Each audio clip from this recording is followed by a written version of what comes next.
Baik, Assalamualaikum warahmatullahi wabarakatuh. Selamat pagi, selamat siang, dan selamat sore untuk rekan-rekan semuanya. Kita bertemu lagi untuk mata kuliah teori sistem operasi. Untuk pertemuan kali ini kita akan membahas tentang keamanan sistem.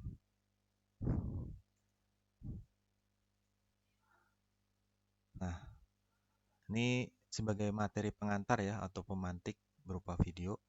Untuk rekan-rekan pahami bagaimana sistem operasi kita dirancang untuk melindungi data dan sumber daya digital dari berbagai macam ancaman ya.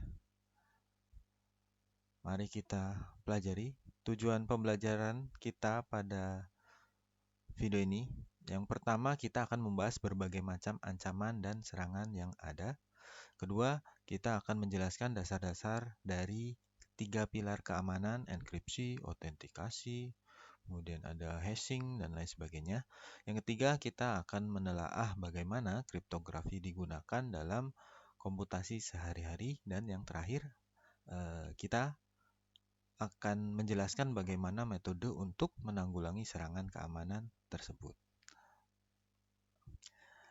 Baik, hal pertama yang harus kita pahami adalah perbedaan istilah ya, secara definisi antara ancaman dan serangan.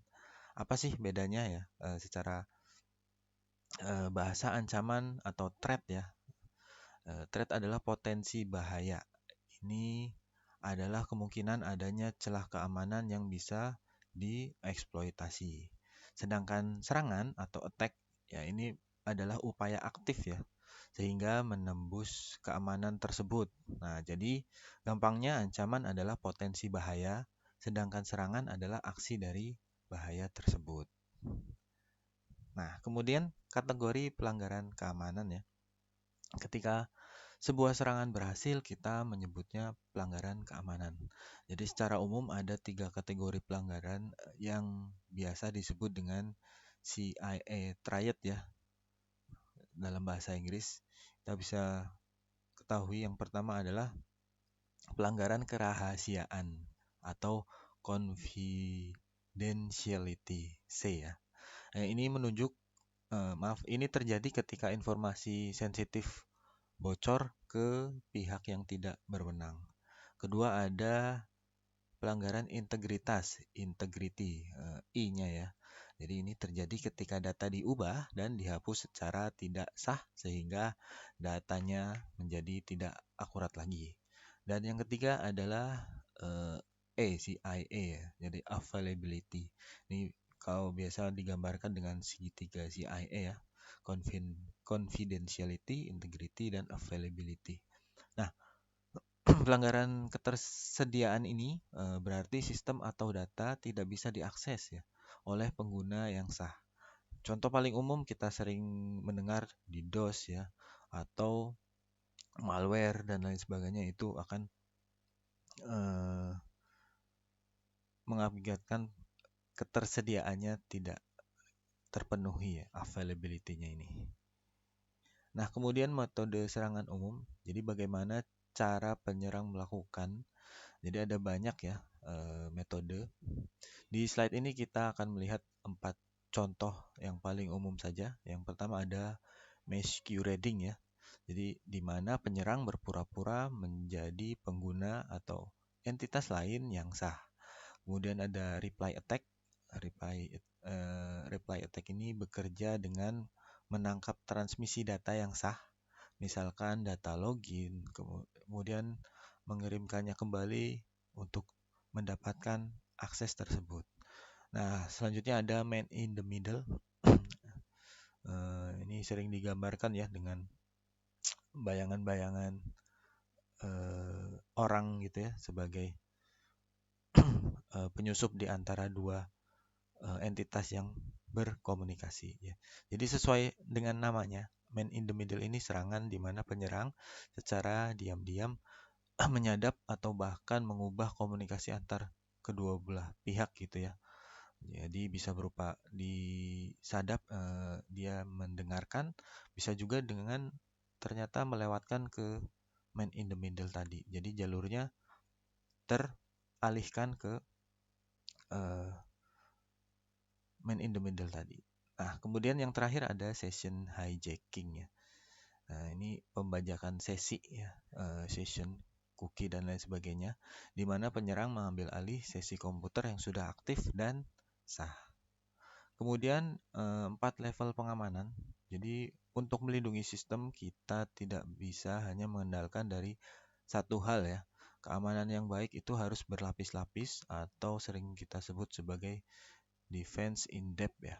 Jadi di sini kita bisa melihat 4 level pengamanan utama. Yang pertama, mulai dari pengamanan fisik ya, yaitu mengamankan perangkat kerasnya secara fisik seperti mengunci ruangan server misalkan. Jadi tidak bisa diakses sembarang orang secara fisiknya ya. Kemudian termasuk keamanan-keamanan seperti bagaimana merancang ruangan server yang misalkan ada kebakaran, ada lain sebagainya, itu bisa ditangani dengan cepat ya. Itu juga salah satu faktornya. Nah, kemudian manusianya, level manusia ini penting untuk melindungi aspek-aspek yang sering kita temui adalah misalkan social engineering ya, ataupun phishing ya, dengan melatih tentu pengguna-pengguna atau admin yang mengakses server tersebut. Tentu saja di level selanjutnya ada level sistem operasi ya.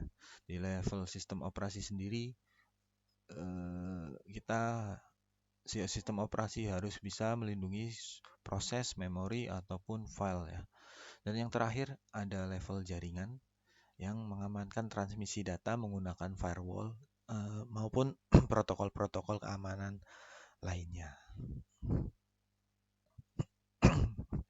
Kemudian sekarang mari kita fokus pada ancaman ya, berupa program jahat seperti malware ya.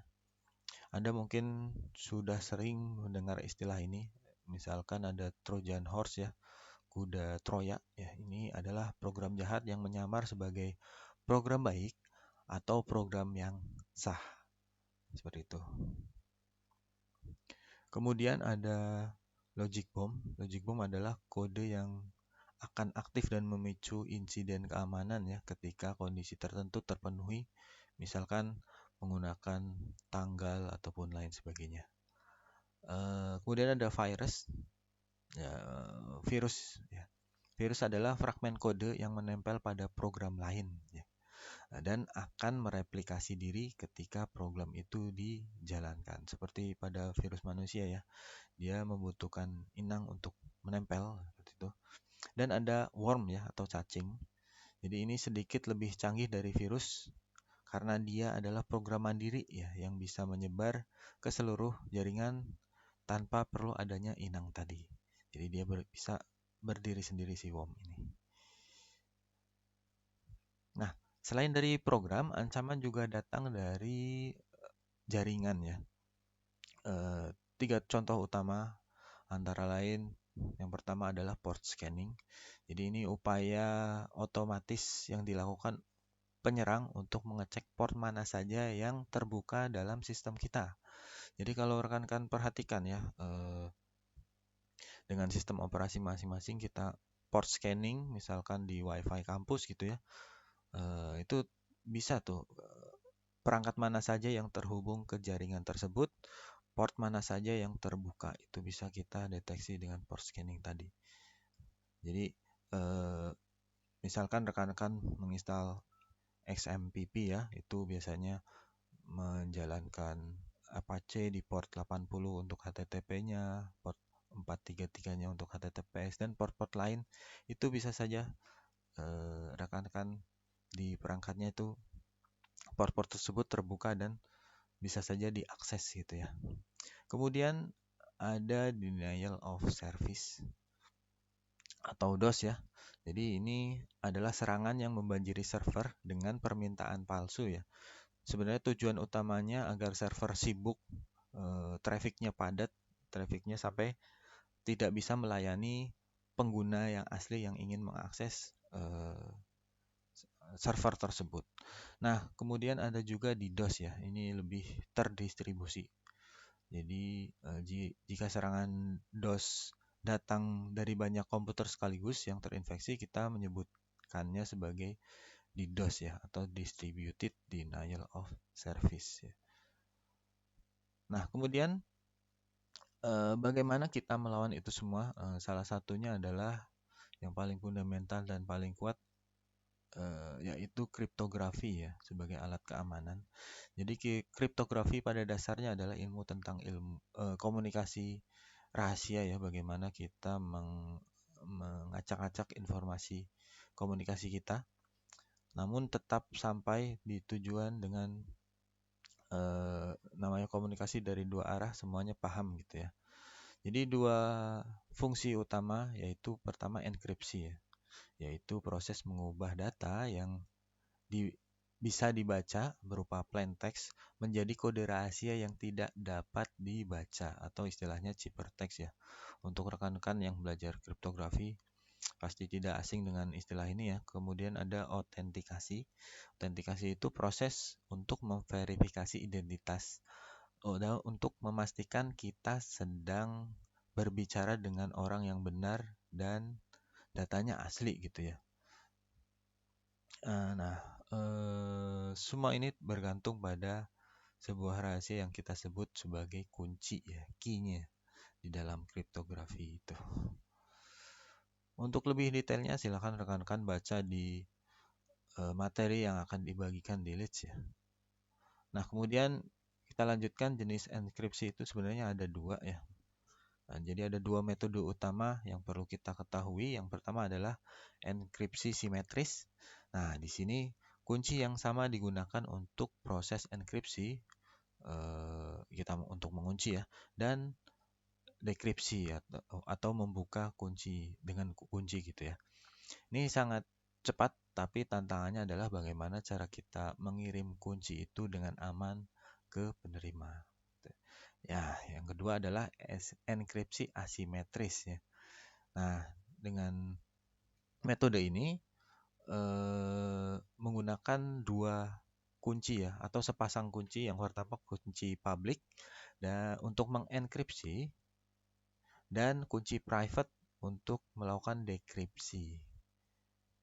Nah, kunci private ini hanya kita simpan sendiri ya, punya kita. Nah, metode ini memecahkan masalah distribusi kunci tadi, meskipun prosesnya tentu akan lebih lambat ya.